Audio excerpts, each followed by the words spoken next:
Welcome to Wandering Towers, a game where we're going to be racing across this fantastical landscape and the tops of these towers as we try to get our wizards to Ravenskeep before everybody else can do the same. But there's a couple of catches, the first of which is that these towers are wandering, which means they're going to move and shift and stack along the way and even cover us up potentially. The other catch is that in order to pass our final exam, we're going to have to have brewed all of our potions before we get ourselves to Ravenskeep. When the game starts, we're going to have our wizards all up on top of the towers closest to Ravenskeep and then moving clockwise, so we have to race across and around the entire landscape to get to it. And each of us is going to have a number of potion bottles we need to fill, as well as 3 cards that are going to help us move our wizards as well as the towers. And a turn in this game is super straightforward. On each player's turn, they're going to look at those 3 cards they have in their hand. We're playing as the blue player here, brewing the blue potions. And in my hand, I've got a card here that will let me move a wizard. So this one says I will move a wizard exactly 5 spaces.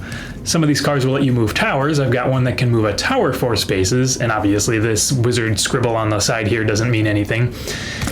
But occasionally you'll have a card that'll let you do one or the other, a wizard move or a tower move. And in this case, when you play this card, you have to choose one or the other, you can't do both. So maybe we'll say, all right, I want to start getting my wizards moving toward that tower and move one of my wizards 5 spaces. Could be this one here, he's already out in the lead, let's move him along, 1, 2, 3, 4, 5. And for our second card, why don't we play a tower card? This one will let us move a tower 4 spaces. Currently, all of our towers are only 1 tier high, but that will change maybe right now. To move a tower, we're just going to pick any tower piece in the game and we're going to move it the number of spaces shown. So why don't we scoot one of our guys forward?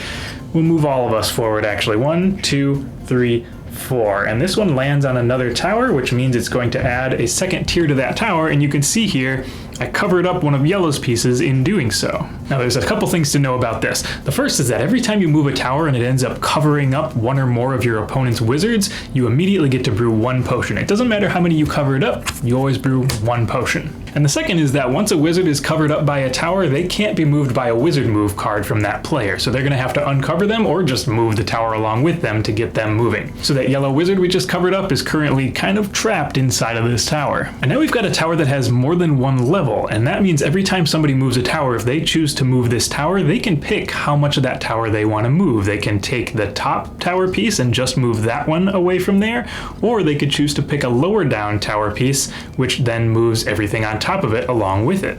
And you'll also notice that we can't see that yellow wizard at all at this moment. That means that player's going to have to remember their wizard is underneath this tower here, because you can't go and check and touch towers when it's not your turn. And if you're moving a tower, anytime you touch a tower, you have to move that piece. So if you're wrong about where your wizards are covered up, you'll have to try and find them again next time. At the end of our turn, we'll draw back up to 3 cards and it'll go on to be the next player's turn. So our objective in the game is to be the first player who both has all of our potions brewed and has all of our wizards inside of Ravenskeep. Say we'd been able to continue moving this wizard around and eventually they find their way into the keep.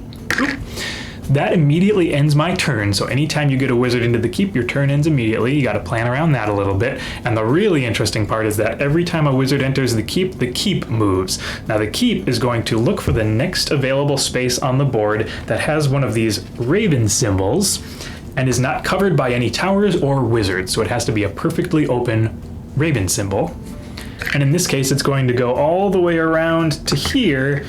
And now it is both sitting on top of another tower and is much more accessible to these other players who are coming around this way. And it's worth noting that normally when you play a tower move card, you cannot choose to move the Raven's Keep with it, but now that the keep is sitting on top of a different tower, somebody could choose to move the tower that it's on top of, thus moving the keep along with it. So we're going to keep chasing that keep, trying to get our guys inside and try to cover other people along the way to brew our potions as we go. And the one extra resource we have along the way is going to be the spells that we choose to play with. There's 8 spells available total in the game, but these are the 2 that it suggests you start with because they're pretty straightforward.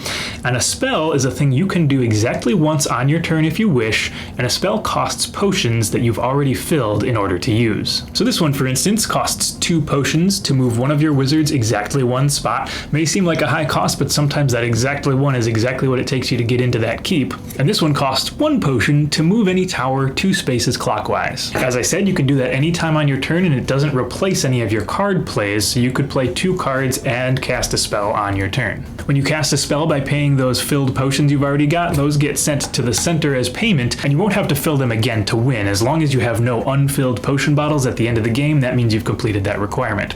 So we're going to keep going until somebody has completed all those requirements chance to win, which means no unfilled potion bottles, all our wizards in the keep, and then we're going to play until everyone's had the same number of turns, just in case somebody can also squeeze out all those requirements. And if there is a tie, the tiebreaker is the player who has the most filled potions still in front of them that haven't been spent on spells is the winner in the end.